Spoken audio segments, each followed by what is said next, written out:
Johnson Wax program with Fibber, Mcgee, and Molly.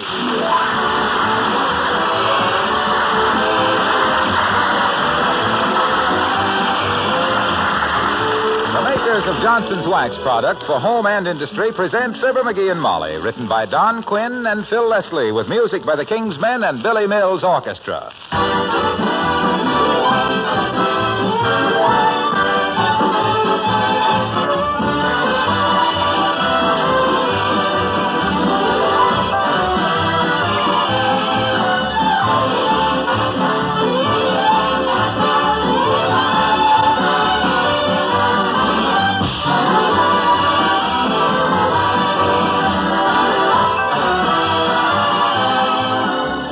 A beautiful piece of linoleum can do wonders in brightening up your kitchen, bathroom, or front entrance. But what about keeping the linoleum itself beautiful? Well, that's an easy job for Johnson's Glow Coat, the preferred floor polish in millions of homes. And no wonder Glow Coat gets first choice. It gives your linoleum and other floors great beauty. It takes practically no work. And it protects the surface against dirt, wear, and moisture. Actually adds greatly to the life of linoleum, as well as keeping its color and pattern fresh and new-looking. Glow Coat is self-polishing, requires no rubbing or buffing. You just apply and let dry. It's that easy.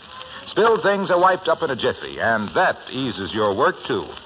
So, for beauty, convenience, and protection, join the millions of satisfied users of Johnson's self-polishing Glow Coat.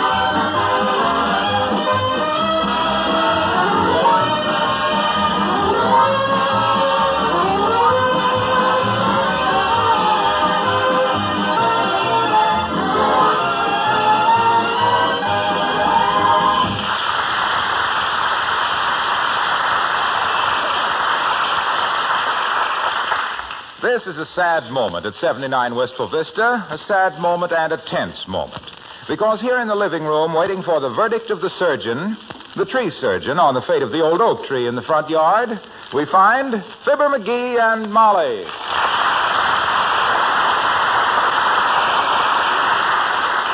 For goodness sakes, Mcgee, stop rushing to the window and pacing up and down. There's nothing you can do about it. I know, but my gosh, I will, gee whiz. I don't know why cartoonists get so much fun out of a guy walking up and down outside of a maternity ward. This suspense is awful. Oh, be calm, dearie. Relax. Look at me, sewing away as though nothing at all were happening. Yeah. You've tried to thread the tape measure through the wrong end of that needle 3 times. You're going to hate to lose that old oak tree as much as I'm going to hate to lose that old oak tree. Yes. Yes, I really am. I love that tree. It's always been... Uh-oh. Here's the bad news. Come in. Hello there, Mcgee. Hello, Molly. Hi, Doc. Hello, Dr. Gamble. Well, what's going on here, anyway? Molly, you've been crying. Oh, it's nothing. Mcgee, have you been beating your wife? Because if you've laid one badly manicured finger on a hair of her well-shaped head, so help me, I'll No, tear Doctor, no, it's nothing like that. It's just that we're expecting some bad news, Doc. The doctor's here. Dr. Woodbury. Dr. Woodbury? I don't believe I know. Wait a minute. What is this? Who's Dr. Woodbury? By George, I may not be under a yearly retainer to you people, but I know your medical histories like Amos knows Andy, and I won't... Where's this Dr. Woodbury? Out in front, Doc. Up in the tree. Up in the tree? Sure knows his business, too. Shinnied up that big trunk like a salmon up the Columbia. He's been clear up to the top 4 times. I see. Some emergency arose, so instead of calling old Doc Gamble, you consult some stranger. He goes out and starts climbing trees. Well, it's been nice knowing you folks. Good day. Hey, wait a minute, Aerosmith. You don't understand. He's a tree surgeon. Oh, a tree surgeon. Oh, that's too bad. What's too bad about it? Well, much as I would have hated to terminate our relationship, in the event that you'd found a physician who suited you better... Oh, nonsense. It would almost have been worth it to have another medico in this town who knew his sphygmomanometer from a hot rock. Tree surgeon, eh?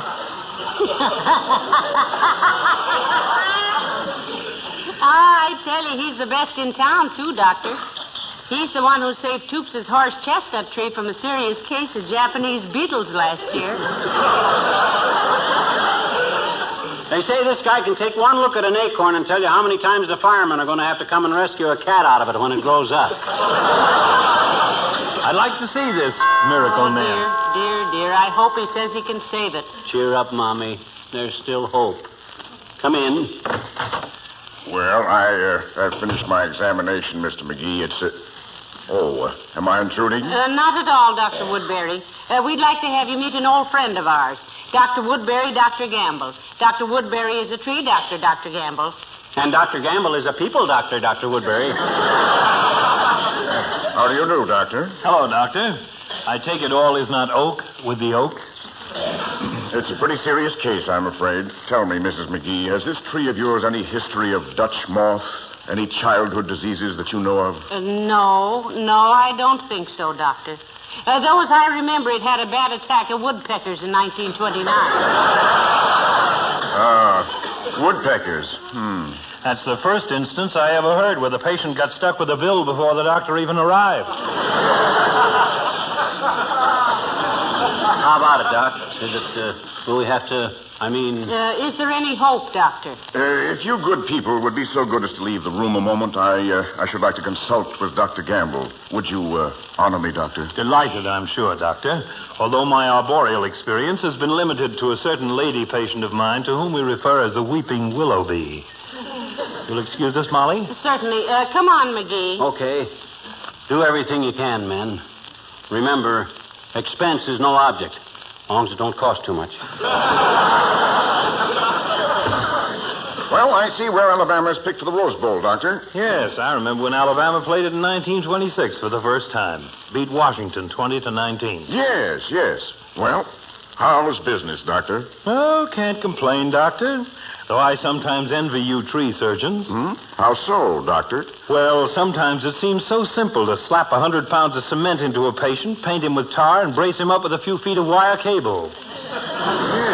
Yes, it has its points, Doctor. On the other hand, you're in no danger of a patient falling over on you and breaking your leg.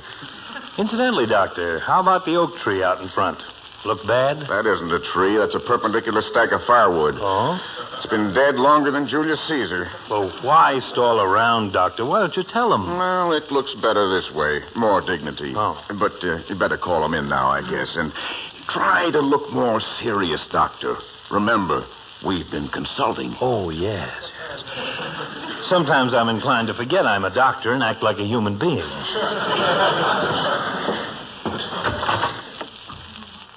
Come in, McGee. Well, Docs, what's the verdict?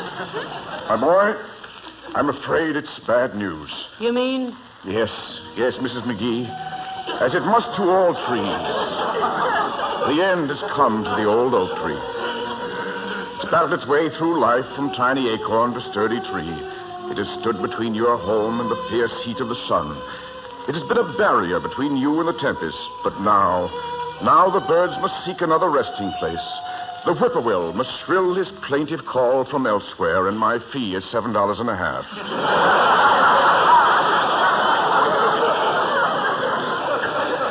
Oh, and it was such a beautiful tree. Oh, forget it, Molly. With that thing chopped down, maybe the paper boy can hit the front porch now and then. Well, here's your dough, Doc. Thank you. Nice to have met you, Doctor. Thank you, Doctor. See you up in the maple tree sometime. And now, if I could remember where you put my hat, No, Doctor, not in there. No, that's the hall clock.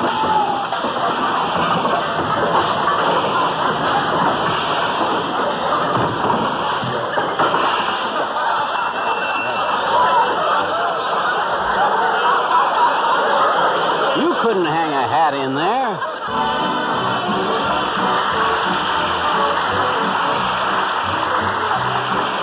Billy Mills in the orchestra, and I Can't Believe That You're in Love with me.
sure is a tough old tree, ain't it, Molly? Yes, it certainly is.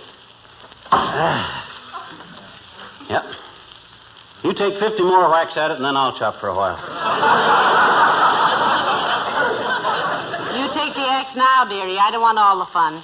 Besides, I've got a crick in my back that would float the Queen Mary. Well, we better rest a while anyway. What do you mean we'd better rest? All you've done is grunt. Sure, but somebody's got to see that the works get started right.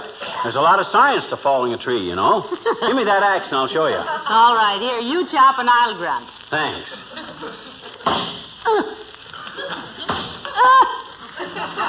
Oh! Ow! McGee. Huh? Why don't you keep chopping in the same place all the time? That tree looks like it was being chewed by some cross-eyed beavers.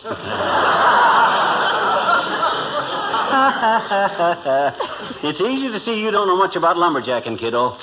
Look, where do you suppose this tree's going to fall when it falls? Well, I hadn't really considered that, dearie, but for a rough guess, I'd say onto the ground. Ah, but where onto the ground? If it falls to the north, it'll crash through the roof of the house. South, it'll fall into the street and block traffic. Yes? So, I got to make it fall right straight down the center of our driveway. See? Well, how on earth can you make it do that?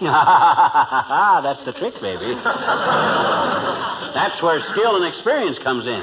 You see, you got to make a deep cut into the trunk. Then right above it, you make a shallower cut. Then the tree falls to one side, you see. Are you sure you don't make a deep cut above and the shallower cut below? No, I don't think so. I always thought... Oh, hey, here comes Wilcox. Maybe he'll know. Hey, Junior, come here a minute. Hello, Molly. What's the matter, pal? Just a little matter of woodcraft, Mr. Wilcox. You ever a Boy Scout, Junior? Sure. Eagle Scout. Oh. Owl Patrol. Mm-hmm. Merit badges for bricklaying, bookbinding, picture framing, leather tooling, and housework. Housework? Yep. That's where I first heard about Johnson's self-polishing glow coat. Yeah. But what I want to ask you was... that was one merit badge I won like a flash. I took some Johnson's glow coat over to the scoutmaster's house, you see, and showed his wife what it would do for her kitchen linoleum. Yeah, but look, Waxy, when you chop down a tree... I showed her how simple glow coat is to use. How you just pour a little out, spread it around with a long-handled applier, let it dry 20 minutes or less with no rubbing or buffing. Yeah, but what... And how it helps restore the beauty and sparkle of the original pattern. Yes, but himself here wants to know how to cut down a tree, so... And boy, when the scoutmaster came home that night and walked into his kitchen, he was astounded. He said, "Who is responsible for that beautiful, gleaming linoleum?" And his wife patted me on the head and said, "Eagle Scout Wilcox, Benjamin." And the scoutmaster said, "Wilcox, I must ask you to resign from the Boy Scouts." So I did. After fixing up his kitchen linoleum so it would last so much longer and make his wife's housework so much easier? That was a dirty trick. No, he was right. He just found out I was 31 years old.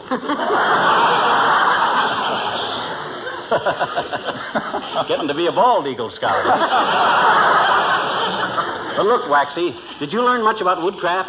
Plenty, pal, plenty. Look, if you get lost in the woods, you simply wait till October and see which way the geese fly, and that's south. But, Mr. Wilcox, do you know how to chop down a tree and make it fall where you want to? No, I don't. We didn't chop down trees. We were taught to love trees. Doggone it, we love trees too, Waxy, but this is a dead tree. It's got to be cut down. It's dangerous. And besides, it'll give us a lot of firewood for over the holidays. Yeah. Well, what's so funny about that, Junior? I just thought of a great gag about doing your Christmas chopping early. Oh.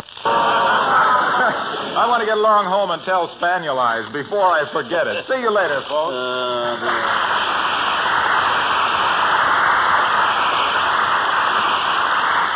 Spaniel Eyes. If my husband ever called me Spaniel Eyes, I'd give one sharp little bark and bite him in the garter. You'll never get a merit badge for wit and humor either. Christmas chopping. Oh, well, I'm sure I'm right about putting the deep cut under the shallow cut. One side, Snooky. I'm going back to work.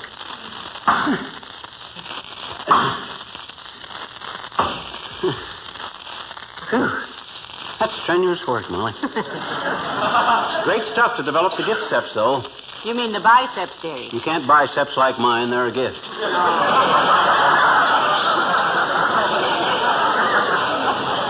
Look, Pet, wouldn't it be simpler to call some professional woodcutters and have them cut this tree down for you? No, sirree. I do this myself. Did Abraham Lincoln squeal for help when he wanted to clear a trail to the corner drugstore?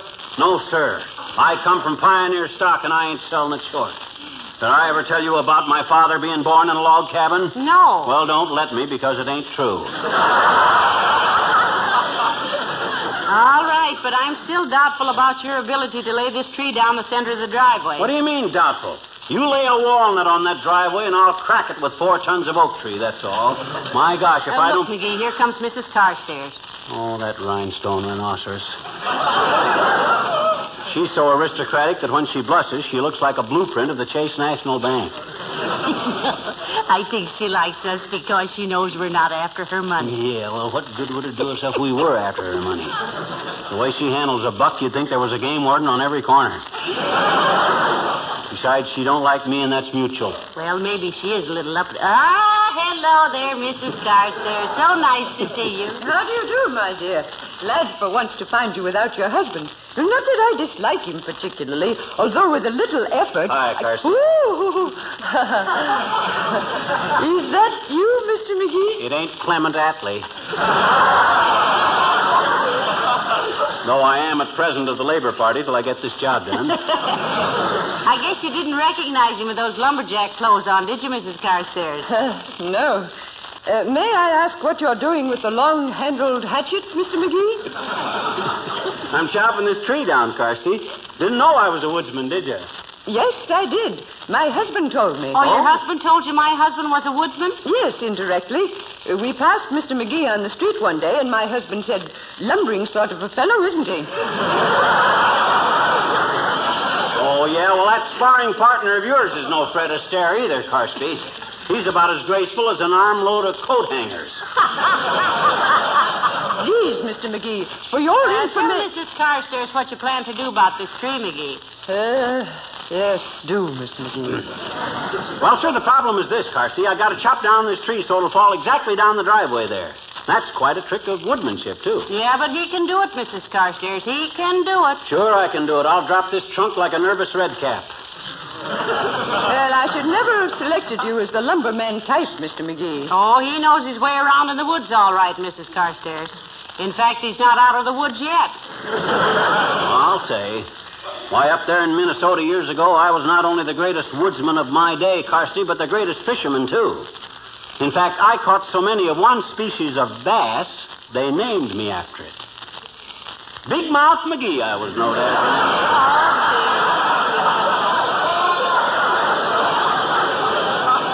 Big Mouth McGee, the bully boy of big bunches of burly, beady-eyed bruisers, bringing in big batches of beech, birch, and balsam, banding brisk banter with the brawny bandits, and booting up a junior out of the brainless Bruce that busted their bill hooks, bewildering big bosses with my baffling business of balancing the books and bagging big bonuses, but there's too many words beginning with B, so excuse me, folks, while I chop this tree.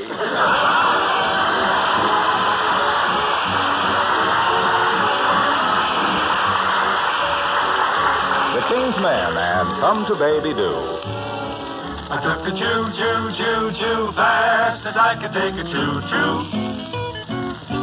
I came a long, long, long, long way to take you in my arms. And now it's your first move to prove that you've been true. Come to Baby Do. Come to Baby Do. I've been away, way, way, way, way beyond the blue horizon. I'm hoping no one else is on your mind. So pucker up, my sweet, and meet your Waterloo. Come to Baby Do. Come to Baby Do.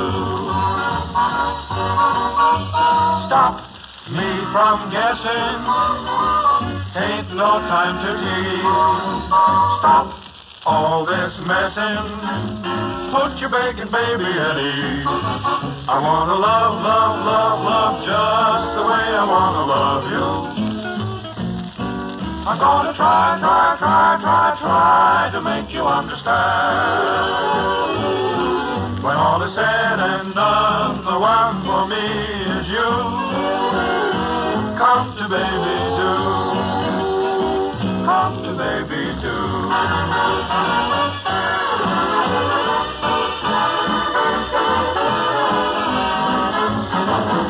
to baby do. Come to baby do. When all is said and done, the one for me is you. Come to baby do. Come to baby do.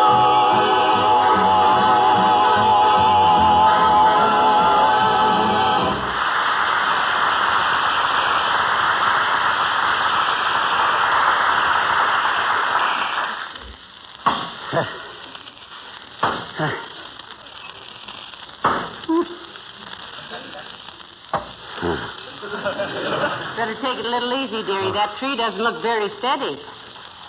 Which way does it look like it's going to fall? Search me, Mcgee. I thought you said you could positively lay it right straight down the driveway, though. I positively can. I think. My calculations are right, and I'm positive they are. I trust I can... Oh, wait a minute, Mcgee. Here comes that girl from next door. The prize fighter's cousin. Oh, her again. What do you suppose they're Good at? day, Mr. McGee. Hello, Mrs. McGee. Hello there. When you get through using that axe, may I borrow it for Punchy McClatchy? He's my cousin, the prize fighter, you know. Yeah, we know, sis. Why do you want to borrow the axe? Well, Punchy simply must get out and do some road work today. You can't do road work with an axe, can you? No, but we have to threaten him with something. I'll be back for it later. Thank you. Mr. McClatchy must be the phlegmatic type. Huh? They have to threaten him with an axe to get him out of the house. He's the dumbest pork and beaner in the business. He uses up more seconds than a Fred Allen ad lib. Fred Allen, that is. They say McClatchy's bed linen is made of old circus tents. He can't sleep unless it's on canvas. I take it you're not one of Punchy McClatchy's greatest You admirers. can not only take it, you can keep it. McClatchy is a victim of fate. He is? He's got a Sunday punch, and all his fights are on Saturday. Oh, well, so much for the manly art of assault and battery. You think I can take a few more wallops at that tree? Well, I don't know, dearie. It's getting awfully wobbly. A breath of Chanel No. 5 would bring it down right now. Well, if it does, it'll fall right smack down the driveway, mark my words. But mark 'em in pencil. I could be wrong. Do my ears deceive me, or did I hear the little man admit he could be wrong? Oh, hello there, Mr. Mayor. Hi, Latrivia. Ever chop down a tree? You must have me confused with George Washington, McGee. I'm just mayor, not president. No, he's serious, Your Honor. He has a slight problem. Yeah, look. When you want a tree to fall in a certain direction, do you make a big cut under a small cut or a small cut under a big cut? On what side? Well, now, that's quite the most interesting problem which has confronted me today, McGee. And I have had some little dandies. Such as what, Your Honor? Such as the case we have in the corner lot at 17th and Oak Street. Oh. A carnival there was exhibiting a dead whale on a flat car. Night before last, the carnival moved out, leaving the whale. Now, a white elephant is popularly supposed to represent the acme of indisposability. But what does one do with a dead whale? Well, you've got quite a problem there, Mr. Mayor. Can't you dig a hole and bury it? And what would we do with the 100 tons of dirt that the whale replaced? Dig another hole and bury that? That approaches perpetual motion. I got an idea, Latriv. Yes? Yep. That vacant lot ain't far from the county line, is it? A few hundred yards, I believe. What of it, McGee? Well, suppose some dark night the flat car should break loose and run a half mile down the track.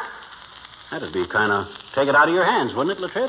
My boy, I thank you. Oh. You have solved the case of the fragrant mammal.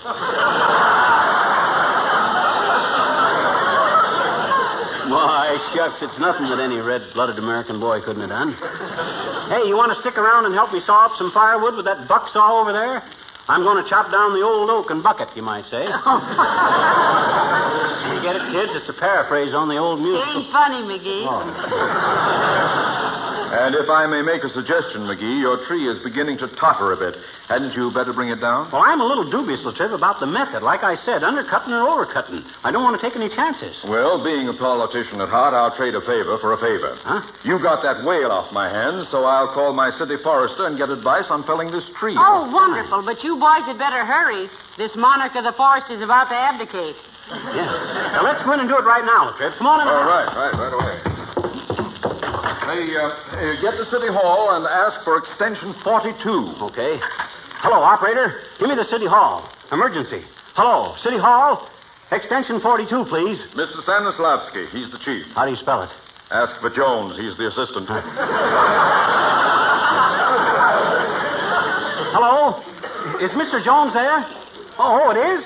Well, this is Mr. Mcgee of 79 Wistful Vista, and I wanted to find out how to cut a tree so...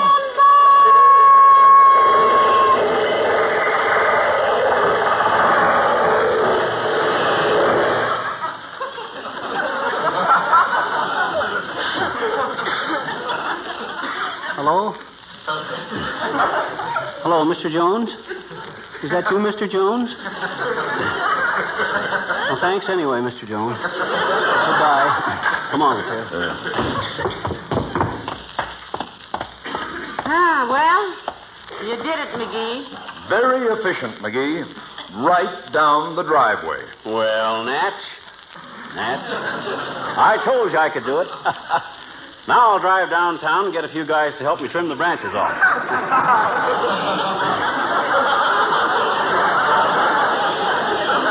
Want to ride downtown, Latriv? Thank you, yes. Okay, I got to go fast. Hey, where's my car?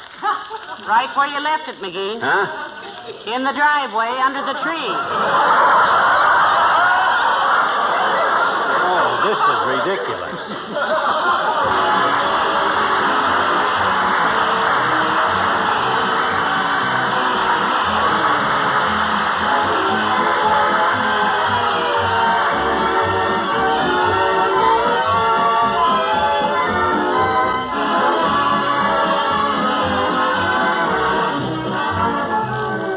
You know, if it did nothing more than make every room more beautiful, you'd be grateful enough for Johnson's Wax.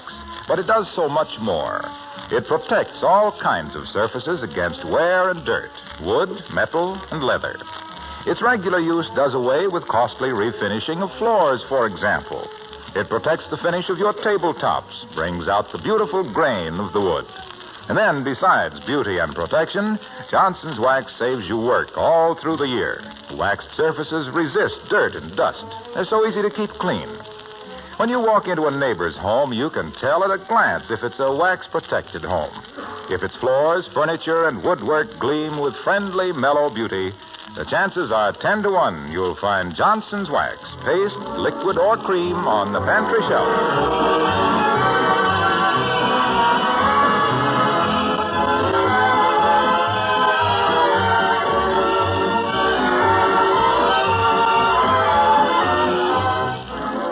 The car badly damaged, dearie? That's exactly what Latrivia asked me. He did? Yes, he said, does this mean a new car, old top? And you said? And I said, nope.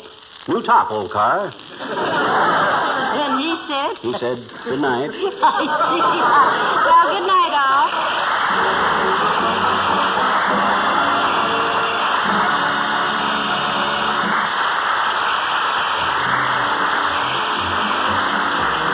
This is Harlow Wilcox, speaking for the makers of Johnson's Wax products for home and industry, inviting you to be with us again next Tuesday night.